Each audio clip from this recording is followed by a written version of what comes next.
LRS దరఖాస్తుల క్రమబద్ధీకరణలో కాంగ్రెస్ ప్రభుత్వం మాట ఇచ్చే ప్రజలకు మోసం చేస్తుందని జహీరాబాద్ ఎమ్మెల్యే మాణిక్రావు ఆరోపించారు.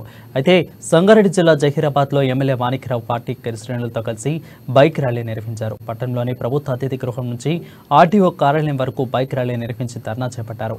ఎన్నికల ముందు హస్తం పార్టీ ఇచ్చిన హామీ అమలు చేయాలని, రుసుములు వసూలు చేయకుండా ఎల్ఆర్ఎస్ను ఉచితంగా క్రమబద్ధీకరించాలని డిమాండ్ చేశారు.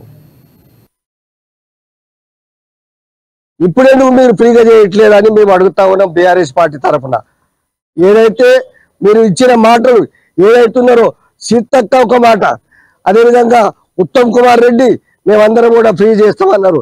అదే కోమటిరెడ్డి వెంకటరెడ్డి కూడా మేము వచ్చిన తర్వాత అమలు ఆయన కోర్టులో కేసు వేసిండు ఉత్తమ్ కుమార్ మన కోమటిరెడ్డి వెంకటరెడ్డి.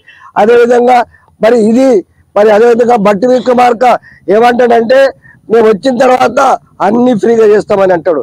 మరి ఫ్రీగా చేసినప్పుడు ఈ రోజు మళ్ళీ ప్రజలను మరి ముక్కు పిండి వసూలు ఎందుకు చేస్తున్నారని నేను భక్తి విక్రమార్కని అడుగుతా ఉన్నాను.